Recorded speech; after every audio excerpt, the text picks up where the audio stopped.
Hi, my name is Joel and I'm a professional life coach.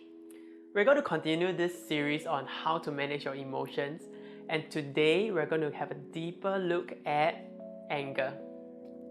So, what is anger? What is the function of anger in our lives? It's about the injustice that we see.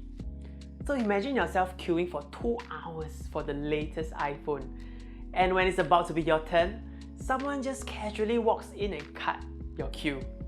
What the audacity of this person, the waste of your time and effort, and that boiling feeling that you have, that's anger. Now, anger as an emotion often gets a bad reputation, and we're often told not to express it, keep it under wraps, suppress it. But I want to share with you that expressing anger is a very important thing because it serves to protect us and our boundaries, our dignity and our sense of self. Imagine it's not just one incident, but throughout your life that you're being taken advantage of. And you cannot express the anger to establish those boundaries. This will affect your sense of self, your self-worth, your confidence, and even your mental health. And you may feel like you're treated like a doormat. What about the structure of anger? Is it really that structured? Yes, it is. In every case of anger, you'll notice this. Firstly, something must happen. Let's call it A. Secondly, someone is responsible for A. Thirdly, when A happens, my possibilities are diminished and this is unfair for me. Finally, I declare that someone needs to be punished for it. Okay, so how does this play out in our previous example?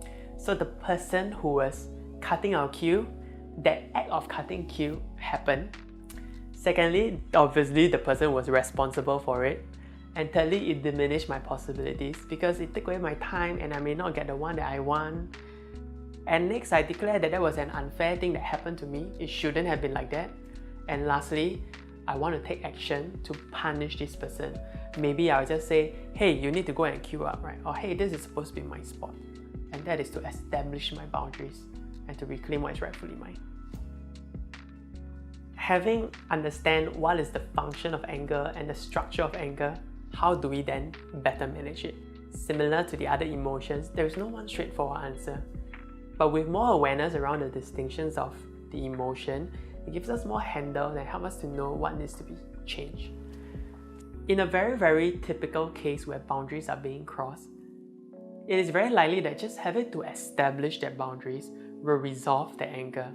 And I want to let you know that anger doesn't always have to be what you see on TV where must bang tables, scold, shout loud. Actually very simple. Stop. No. I'm not going to do it. That's enough to establish that boundary, and that's a form of anger itself. Maybe out of 10 it was a scale of 0.5 or 1. But expressing this 0.5 or 1 prevents us from bottling those emotions up and becoming a 10 out of 10 anger where it's out of control and beyond what we can respond but we have to react to. Having shared all this, I'm curious, when was the last time you got angry and what was the anger about? Comment down below.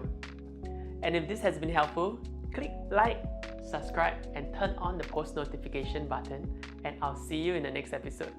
Bye!